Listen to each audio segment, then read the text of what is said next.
run pretty down. big crowds. Took me over to some. Who's attending? They still People have who some. work downtown or? So anyway, city? People who work City. downtown, I think it's city probably officials, state officials.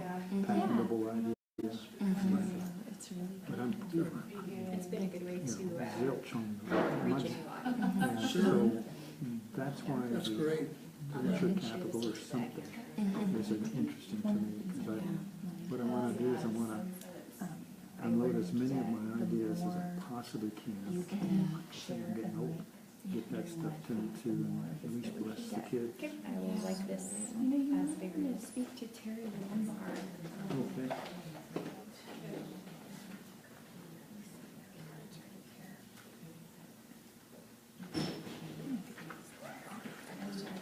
And she is our director of intellectual property and tech transfer.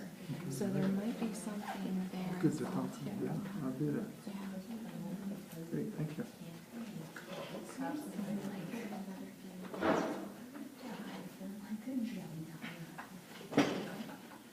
Do we know that I'm in the?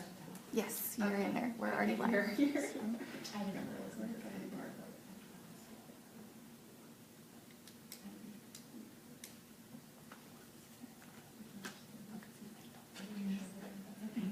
Sorry, I didn't mean to blow you up.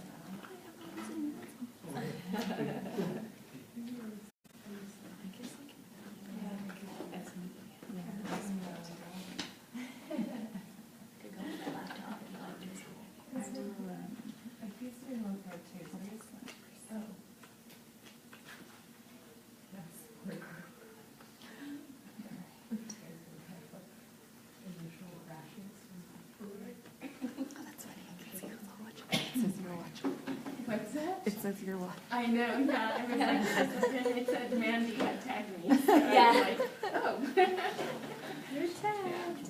Yeah.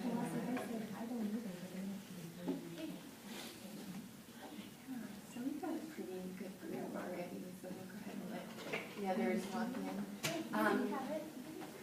So let's go ahead and get started. So I am Estela Hernandez, and I am the Managing Director and President of Arrowhead Innovation Fund. Just to give you a little bit of insight about Arrowhead Innovation Fund, it is a venture capital fund that is focused on seed and early stage investment to commercialize new technologies, high technologies developed by affiliates of New Mexico State University and also participants of Arrowhead Center programs. And we have several programs here, including several accelerators, such as our Studio G, a student business accelerator, and also our Ag Tech accelerator was just this summer. And we have a Health Tech accelerator coming up soon, and we had a Biz Technology accelerator also to this last summer. And so anybody that participates in those types of programs is eligible to apply for Arrowhead Innovation Fund for venture capital funding. And we can chat about that a little bit later. To clarify, Arrowhead Innovation Fund is a for-profit subsidiary of Arrowhead Center. So it's its own separate business entity. It's not completely affiliated with Arrowhead Center. But we definitely do look forward to supporting some of the participants of Arrowhead Center programs with potential funding, so they can at least be considered for funding. And it is professionally managed by myself. Like I said, I am the president of a board of 7 really wonderful and talented individuals. Hi. And so they are really well versed in venture capital. We have 3 committees, an audit committee as well as an investment committee and also an executive committee, and together we manage the Arrowhead Innovation Fund, but I am the managing director. So to give you a little bit of insight, since it is Global Entrepreneurship Week, I think this presentation is really timely. But we consider an entrepreneurial ecosystem being made up of 3 components, and those are being management, investment, and ideas. And so we here in New Mexico definitely see a proliferation of ideas, a wonderful proliferation of ideas coming out of New Mexico State University staff, faculty, as well as students and alumni are considered affiliates. But we see that there's a need for a little bit more experience management. So those who might be of the CEO varietal or else chief marketing officer, or be able to be, we definitely have quite a few that qualify to be chief technology officers, but we definitely are working more here to be able to develop our talent for management purposes. And also too, we see some investment opportunities available, but not quite enough. And so that was the purpose for us launching the Arrowhead Innovation Fund. So here in New Mexico, we could see that there was a funding gap, that there are a lot of challenges that are exacerbated by a lack of local sources of capital. We might have traditional banking sources as well as micro funds that are coming out of West, for example, gives a micro fund to women. But, and here at Arrowhead Center, we've been really wonderfully successful at helping our entrepreneurs get government grants. So starting out with that type of funding, getting anywhere up to about $50,000. Some are getting a little bit more now as well too. But then they enter this valley of death. Some might go on to present to the New Mexico Angels, but we have not yet had anybody from New Mexico State that has received investment from New Mexico Angels yet. But we definitely saw a need for seed capital, so to help people over that hump of the valley of death, to be able to proceed forward. And we work really diligently with developing partnerships for follow-on funding, so that then they can go on to getting a Series A funding or Series B funding down the pipeline, and kind of helping them to make those connections. And I should say seed capital is anywhere together up to about $2 million. And so I say together because usually you don't get all $2 million from one source. You'll get it from angel groups as well as other venture capital groups as well that are in the seed stage. And so when you need about $2 million to $5 million, that's when you're going to enter the Series A fundraising round. And then when you need more to scale up the business even more, you'll go into Series B and so on. If your goal is to perhaps sell to a big corporation such as Facebook or Google, you might need a couple more additional series.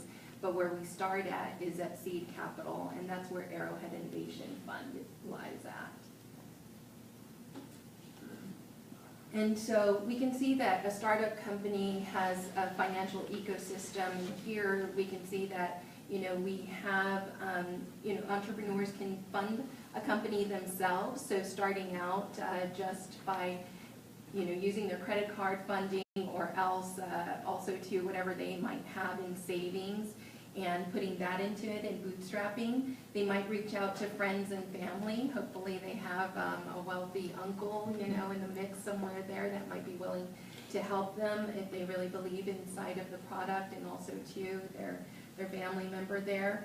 And like I said, there's government grants here at Arrowhead Center. We have such as the New Mexico FAST program that really we help the entrepreneurs prepare to apply and to get funding through government grants, which is fantastic because that's free funding, and it helps with development of your prototype as well as possibly funding for performing customer discovery process. So really understanding what your market is. And then, like I said, West has like a micro lending program for women that I know of. And then you might look to crowdfunding. If you're not familiar with crowdfunding, you might want to look at like Kickstarter online. Last year, Arrowhead Center, and this year has helped with the Cruces Kit campaign, and so helping entrepreneurs develop a Kickstarter campaign for which they can reach out to social media and their social networks and whatnot to get some funding, and also some market validation that way, so performing some customer discovery that way. And then, like I said, there's New Mexico Angels up north. They are primarily inside of Santa Fe and operating also too in Albuquerque. However, they do sometimes have the managing director of New Mexico Angels, John Chavez, sometimes holds office hours here, and he's also on the board of Arrowhead Center and is willing to look at some individuals' technologies if they have some available for him to see. And then you have super angel investors. Super angel investors, I don't know of any here, or no, I should say there was one. So you might have heard of the company New Mexico Shrimp Company. And so New Mexico Shrimp had a great investor that individually put in about $700,000. And so usually angels collectively in an angel network will put up to about $200,000, but they might put in only $25,000 each. So to receive one gift of, or one investment, I should not call it a gift, because there's, give and take there. But one investment of $700,000, I would say, qualifies as a super angel type of investment there. And then we have seed venture funds, like I said, with Arrowhead Arrowhead Innovation Fund. We give make investments anywhere between $25,000 to $150,000, and that might include follow-on funding. So sometimes what we might do is say, we will give you $50,000 to reach these milestones, and if you reach these milestones within a certain stipulated time frame, then we will give you another $50,000 or another $100,000 to reach these other milestones. In addition, to help you fundraise for your next series, if that makes sense for you. And then, like I said, there's bigger capital funds. So I would say seed venture funds are usually considered micro funds, micro venture capital funds. Our fund is up to $2 million fund, and so, like I said, we'll probably make about 12 investments over the next 3 to 4 years, ranging anywhere from $50,000 to about $150,000 each. Any questions so far? Okay, just wanted to check and make sure that we're still on the same page here. So what is venture capital? So like I said earlier, it's professionally managed risk capital. So it's not an angel investor could be completely independent of a group, of a network such as New Mexico Angels. And so they can completely invest on their own, manage their own investments as long as they reach the IRS's accredited investor status. So there's certain things that they need to reach there in order to be able to call themselves an angel investor, an accredited investor. And that's a really important term because they're held to certain accountability standards that the IRS has for them.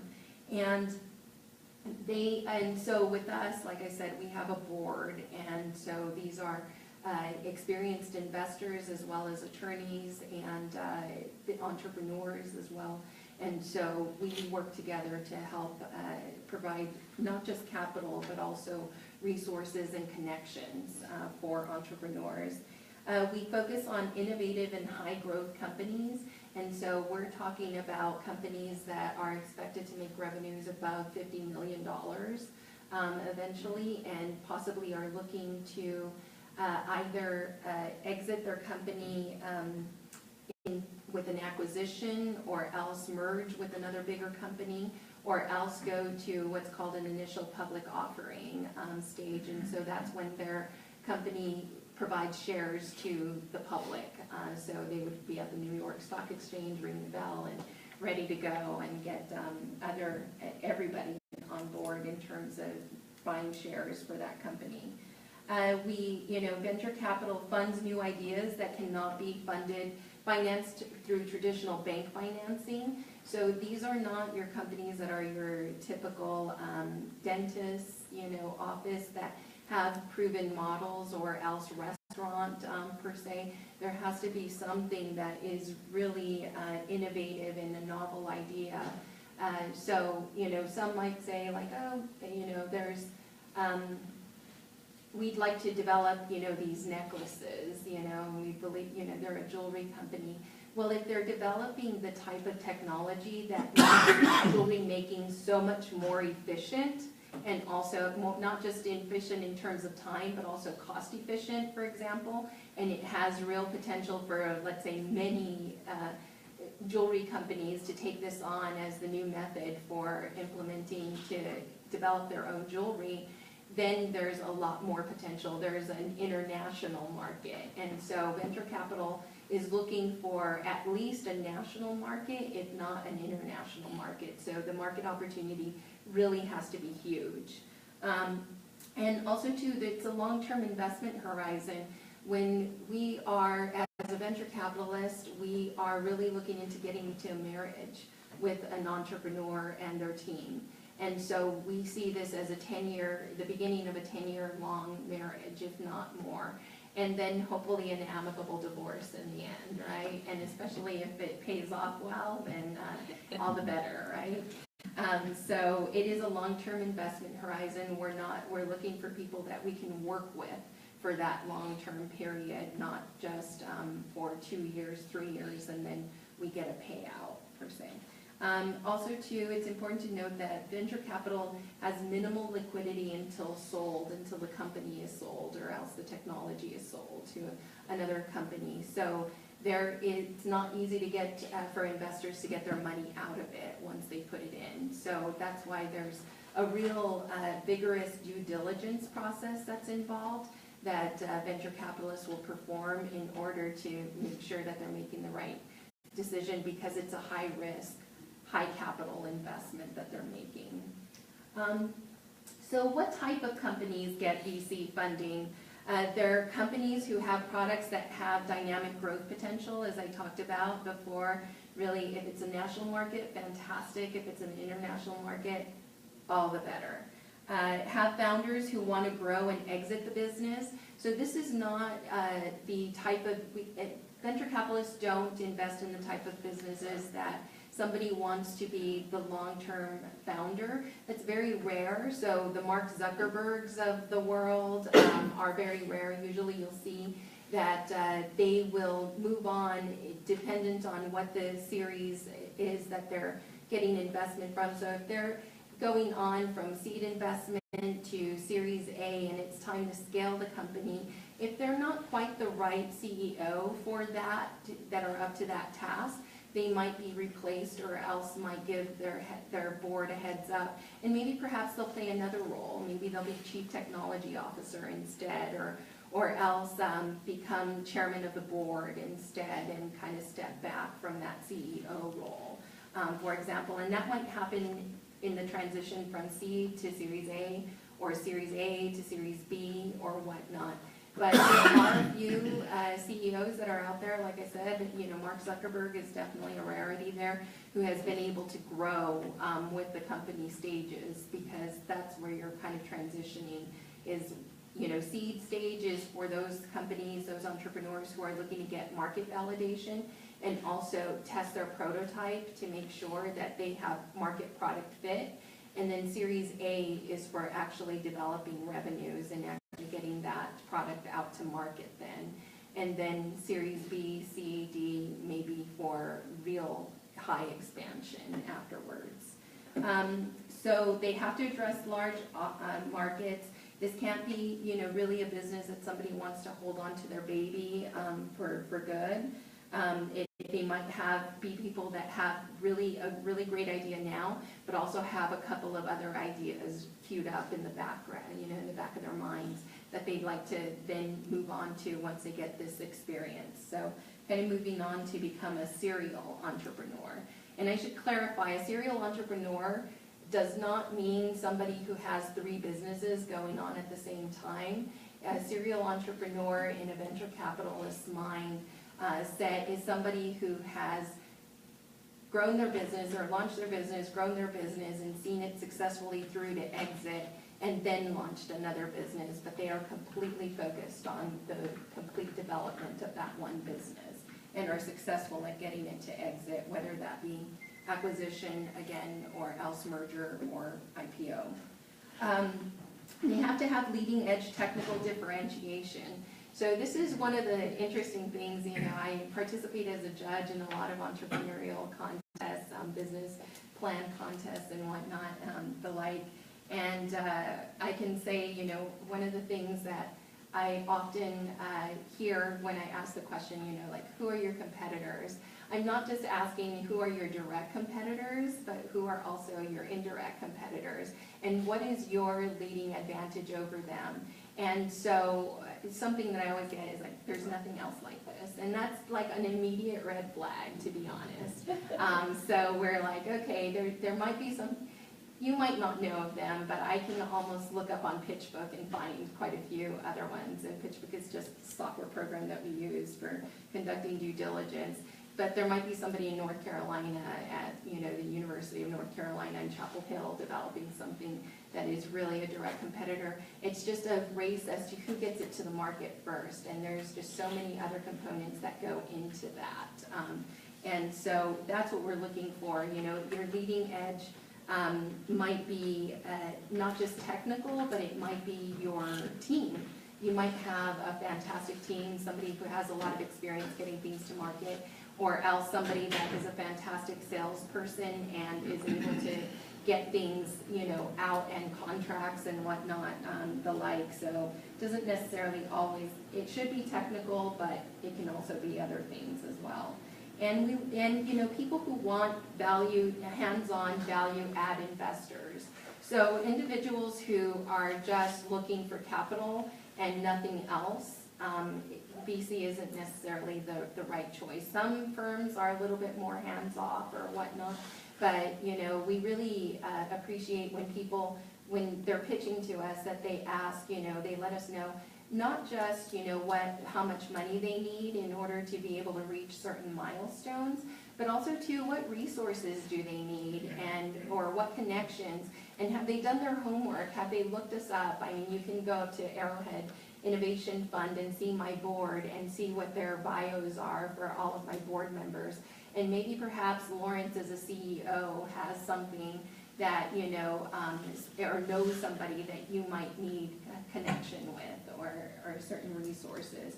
So we want to see, we like seeing that people have done their homework as well too. And so here are a couple of, I mean, this is exciting because here are a couple of venture-backed companies here in New Mexico.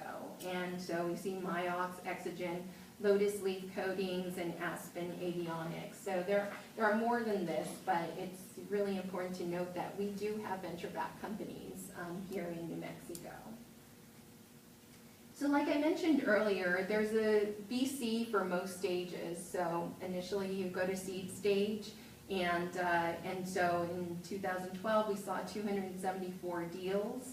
And then in early stage, you know, which is Series A, Series B, we saw about 1,638 deals made nationally. And so the investments added up there to $7.8 billion. So this is a pretty big industry that's making big money here.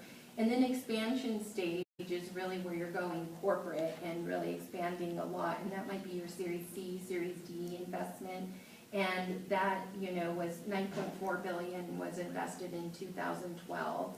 And then your later stage, this is the stage when you're ready to go for an initial public offering. So those companies who don't want to have an acquisition or aren't going to exit via acquisition or merger, they would go on to certain VCs that specialize in taking companies to initial public offering. So we hear of a couple that are going through those stages right now inside of the news, and so Snapchat is one of them that's currently working with later stage venture capitalists to try it, that are experienced in this, and have investment bankers that are really working closely with them to also find, you know, to get the company there. And there's also a VC for most industries. So we'll see that, you know, there's VCs out there that specialize only in technologies around telecommunications, software, semiconductors. Some of them are healthcare only, and healthcare might be medical devices, or it might be also to pharmaceuticals. So it's important to, you know, if you're going to approach a venture capitalist, to kind of do your homework and see what industries they might specialize. At Arrowhead Innovation Fund, we're generalists, so we don't discriminate, or I should say, we're not exclusive of providing investment in any type of vertical. So we'll see what we can do to fund resources that will help them move on. And you'll often see that a little bit earlier on with seed venture capital firms. So here in New Mexico, though, even though, like I said, we're not exclusive, we definitely do see that there are certain strengths, industries that play to our strengths here. And so we might see something in biotechnology. I will say Arrowhead Innovation Fund doesn't help with pharmaceutical type of biotechnology, but we do with medical devices. And the reason being is that we're just too small a fund. However, we do have connections with other venture capital firms that might invest in biomedical or biopharmaceuticals. Also, too, we see that here other industries that are regional to us are clean energy, information technology, also to agriculture is big, aerospace as well, and water technology. And so we definitely want to support those because they play to our strengths, and we have a lot of resources in the region to be able to support them as well too via our labs, and we have a lot of partnerships with those labs here at Arrowhead Center. So how many of you have watched Shark Tank? Yeah, okay, a few of you, right? And so you might often wonder, like, how do they come to, like, determine how much they're going to give to a certain company, or, like, what is their approach? Like, what are they thinking about? And I should just say right out, the time that they're pitching on television isn't the first time that they're seeing this company. So there are auditions and whatnot, and they have already submitted some paperwork. So these guys aren't just calculating everything on the top of their head. But usually the way that venture capitalists see companies and what the criteria that they're trying to go through is, is the management team skilled and experienced, and this is actually like our scorecard for about how much weight we put on each of the things, on each of these categories that we're looking at when we're evaluating a company.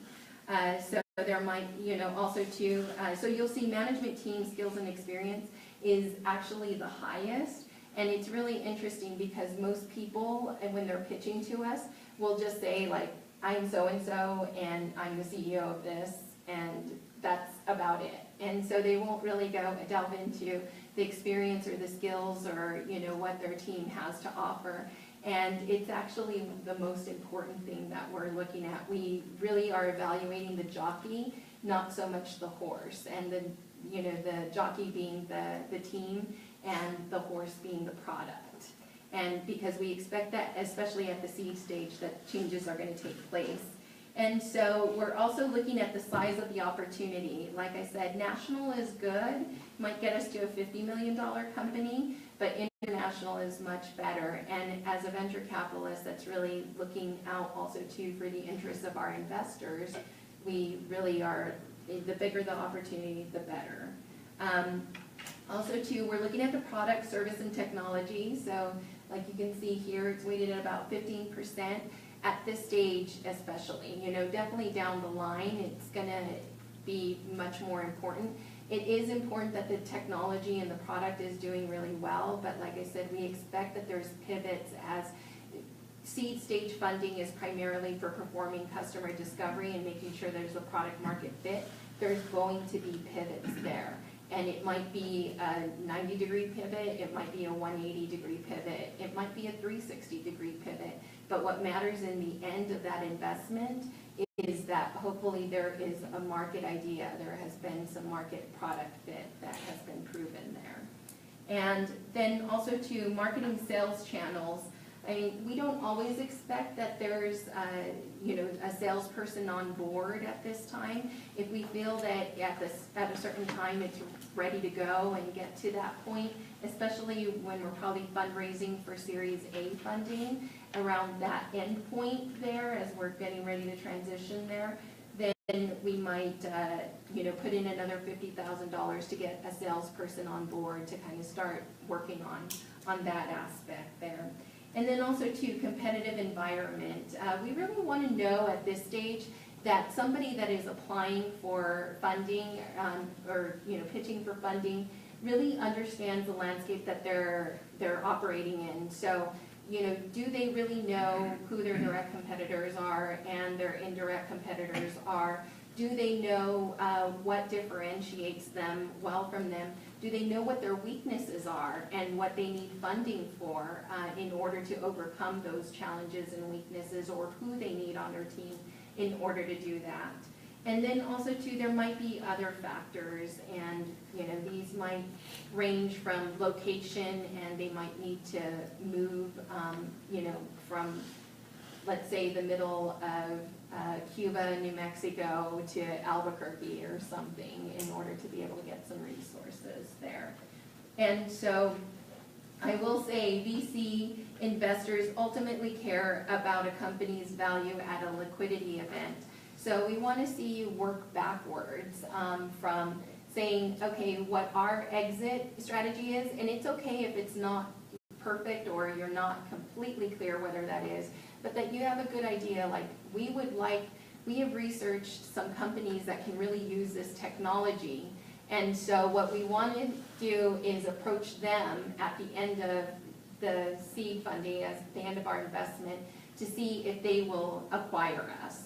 And so what we see is that this is where we fit in terms of what their needs are. And these are the milestones that we need to that we need to reach in order to prove to them that we are the right company for them to acquire. So we want to kind of see it move backwards from there.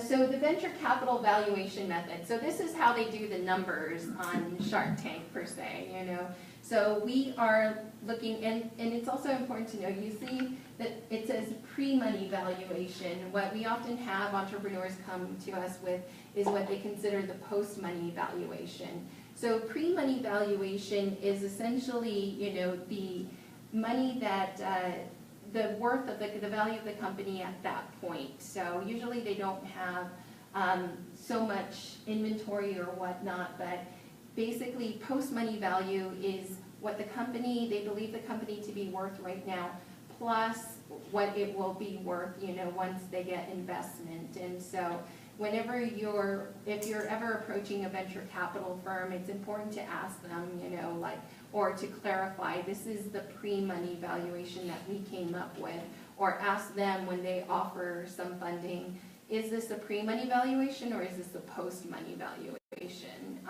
So that you're on the same page in terms of that. So let's say, for example, the present value of the invested capital is $500,000, as you can see here. An Arrowhead Innovation Fund went and made an investment of that $500,000 of $50,000, and then other investors put $100,000. So the pre-money valuation is the $500,000 minus the $100,000. So that's a $400,000 pre-money valuation there. And that helps us determine what is the equity ownership that we're asking for that company. And so if we see that Arrowhead Innovation Fund put in $50,000, and that's divided by the post-money valuation, so that would be the $500,000, right? Then what our ownership for our investment is, we're asking for a 10% equity stake there. So does that make sense? Okay. So that's how they come up with those numbers. And if they're not kind of on par, because sometimes they'll say, well, I think based on my expertise, I'm Mark Cuban, and, I can get your new gear or something, your new seats for the basketball stadium, on the court and whatnot, and selling millions of them, I think that my equity stake is not worth 10%, but I think it would be worth 25% for that smaller investment.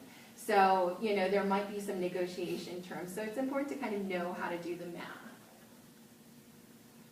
So for a bit of perspective, like I said earlier, VCs ultimately care about the value of a company at a liquidity event. and we are investing other people's money. That's really important to note because we're accountable for how we invest that money. And also too, we have to raise funds just like entrepreneurs. And this is always something that seems to be new to people that I chat about, with, because that's the difference between an angel investor and a venture capitalist. An angel investor is investing their own money, and so they're only accountable to themselves. And a venture capitalist is, being held accountable by their investors. So if their investors don't like the direction that they're necessarily going in, they can pull out their money or else not invest in the next fund. And so we definitely want to have a good rate of performance there. And it's really helpful to understand how a venture capital firm is structured for this purpose. And so we have our investors who invest in the venture fund, and then we see entrepreneurs, we pitch. The investors are really hands-off, and so they're looking to us to make decisions as we see entrepreneurs come and pitch to us. And so then we determine, which companies are going to get what investments for how much, and also to what milestones do they need to reach, and so what are going to be the terms of that investment. And sources of capital for venture capital funds are going to be fund of funds. So Arrowhead Innovation Fund, for example, you might have seen in the newspaper, received $800,000 investment by the Catalyst Fund of Funds. It's a $20 million fund of funds that the New Mexico State Investment Council had developed. And we were really fortunate to be able to have one of their first investments there. And then there's also public pension funds. So you might not realize it, but when you're with like TIAA, CREF or whatnot, if you broke it down and asked them, where they're investing, it might be, your pension fund.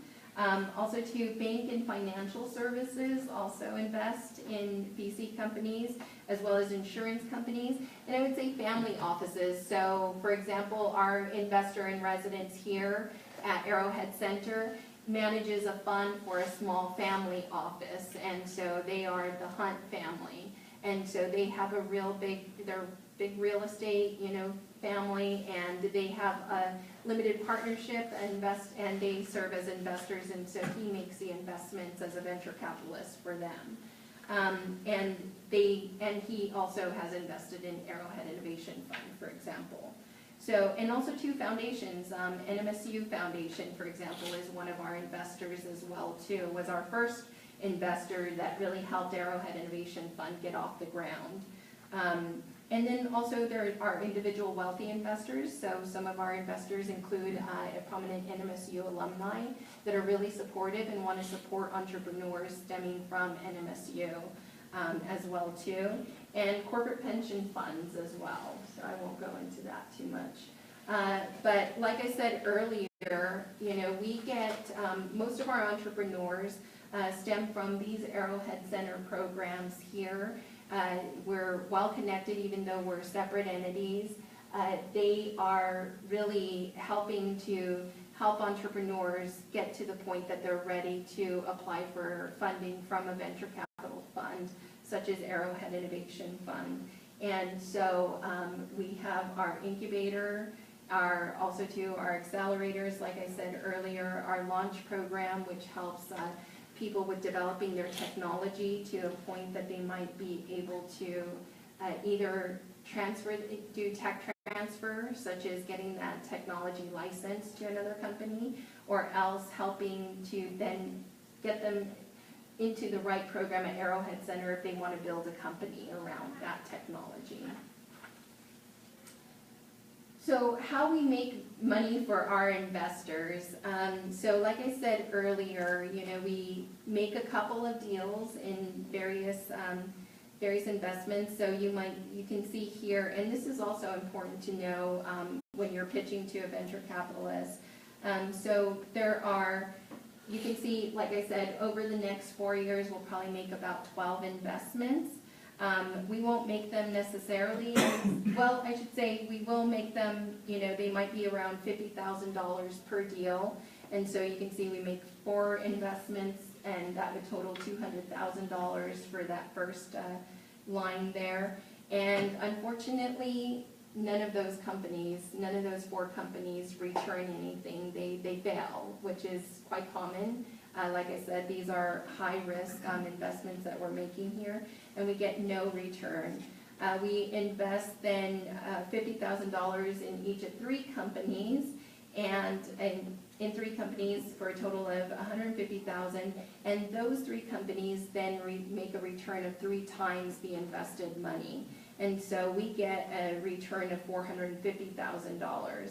And so you see so on and so on. So what we are really looking for are for companies that have the potential to return 10 times the money, because you can see the failure rate here. And the reason why we need to see such high potential companies is because we expect that there's going to be this failure rate. But in order to be able to make a return to our investors, we need to at least have 1 or 2 big winners out of those 12. So we're making big bets here. So to kind of go over again, I know that I touched on these throughout the presentation, but to kind of go into a little bit more, there are some key points that VCs evaluate. So, we want to know in terms of the team, are they investable? So when we're doing our due diligence, we're looking to see, like, are there any red flags that we need to see? Hopefully nobody has a record of embezzlement per se, because then we're definitely big red flags. There, are they coachable? So how receptive are they to the feedback that we give them? Everybody gets bummed when they get bad feedback and whatnot, but do they bounce back? And do they come back stronger? And are they willing to put their nose to the grindstone and do whatever is necessary in order to move forward?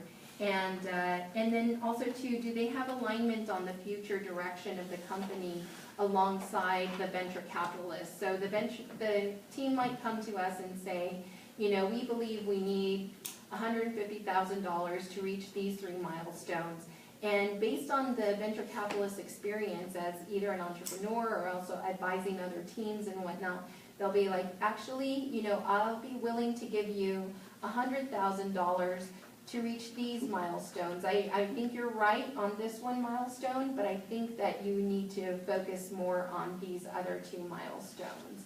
And so will that entrepreneur be like, no, or I'm going to do whatever I want no matter what, Like I said, with a venture capitalist, we're accountable to our investors, so we really need to make sure that we're all on the same page there.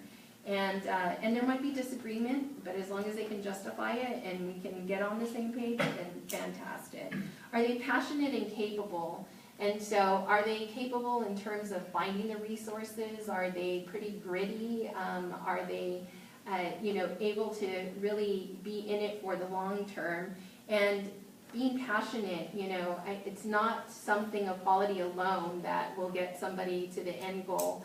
But, just like love inside of a marriage, it's what helps us get to the end, to the end date. And so we really need to be passionate in order to kind of keep going and make sure that we're resilient and that we're also able to sustain what needs to be, the energy that we need in order to keep going as well too, especially when times are tough. And so we might look at hypothetical situations. We're looking at the person as a whole, and the team as a whole there. And in terms of market, we want to know what is the value to customers. They need to be developing a product that we can really see, like, people really need this. Like, they are very delighted to have this. Like, this is going to be so much better than what's out there. And that, it's not just something that people want, but it's something that they actually need. And also, too, that there's a high margin, so profit margin there. We want to make sure that, we're being as cost efficient as possible and making sure that we're developing as big a profit margin as we can there. And high growth, high potential. Like I said, international market, much better than the national market. But as long as that company is at least going to generate about $50,000 or else whatever is necessary for acquisition, then, or $50 million, sorry, no, 50,000, then fantastic. We want to see that there's going to be a financial return on investment, right? And so we want to see that there is a large margin between our investment, what we put in, and what we get out. And so if there's a huge market and what we only have to put in is $100,000 to hit a huge market, then fantastic. If we have to end up putting $500,000, you know, and if we have to put in $2 million, you know, to get a small, you know, return, the same return on investment, then, you know, maybe not, or else we need to go back and look and see how we, at the supply chain, and see what we might be able to do to increase that margin. We want to see the return in potential. Like I said, if a company looks like they can return 10 times the money that we invest, then fantastic. If it only looks like they can return about 2 times the investment, then we might say, you know, go back, look at your business model, or else another product or something. And also too, can investment make a significant difference? So can our investment of not just capital, but time and resources and connections actually really help this company get to significant milestones? And so if we don't really feel that it's going to, we might say, you know, go and try a bank, go and try an angel investor, and then when we get to that point, come back and talk to us. And then in terms of technologies, like I said, really has to have an advantage over what's already out there, or else, you know, show that they have the potential to beat whatever is going to be out there. At the same time, if they're direct competitors, and they're able to get to the market first, possibly based on the resources, and also to the knowledge base, I should say. And then also too, is it scalable? So is this something that a company that can scale, and a technology actually, that can easily scale without too much cost invested in it, or else get to a point where we are looking at going from a company selling 50 units, you know, at the end of seed funding, to all of a sudden, you know, selling 5,000 units at the end of year 1 or something like that. It just depends on what the technology is, so that's a real hard example to come up with. And also too, is it defensible? So we want to know, is it, you know, something that we can patent and make sure that it's protected from anybody else stealing that technology or that idea down the road. So with that, I'd like to thank you all for coming here today, and also see what questions you might have.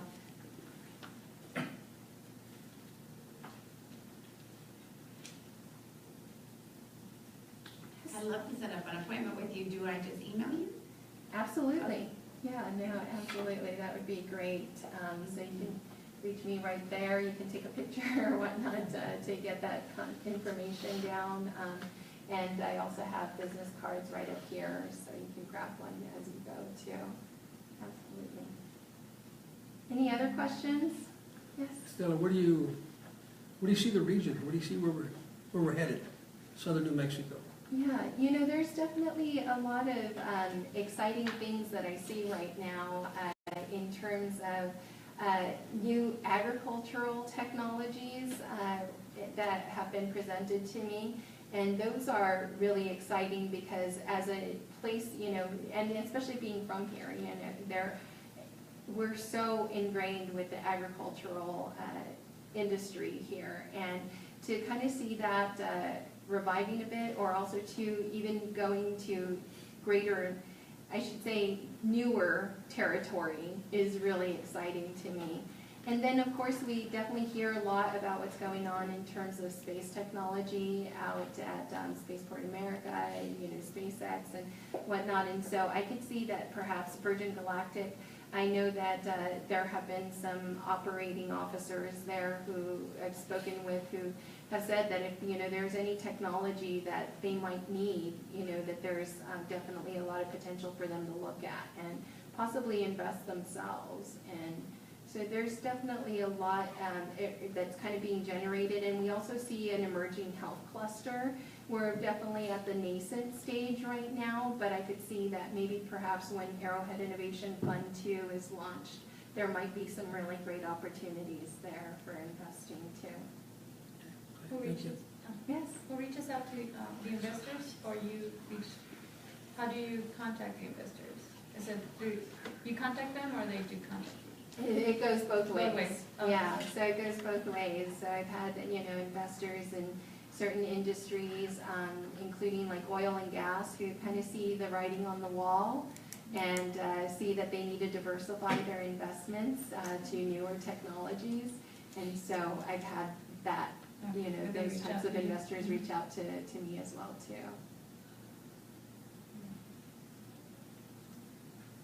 Any other questions?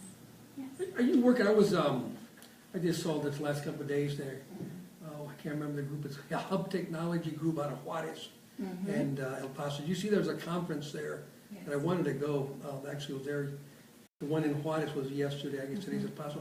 Are you connecting at all with the border, the regions in El Paso and Juarez? Yes, so Arrowhead Center is actually one of the organizations that is part of the Borderplex Alliance, and so I actually participate along with Catherine Hansen, the CEO of Arrowhead Center, on the Entrepreneurship Task Force for the Borderplex Alliance. And so I was at the U.S.-Mexico Border Summit a couple of weeks back, and we primarily focused on NAFTA and the possibilities there, and also too what might be the effects of it possibly being rolled back, and what we might be able to do to counter that down the line, or what we needed to keep our eyes out on, for example.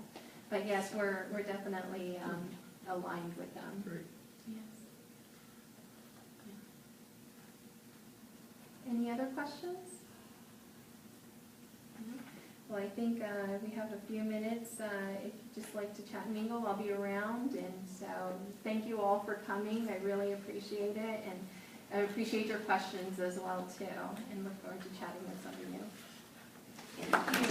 Thank you.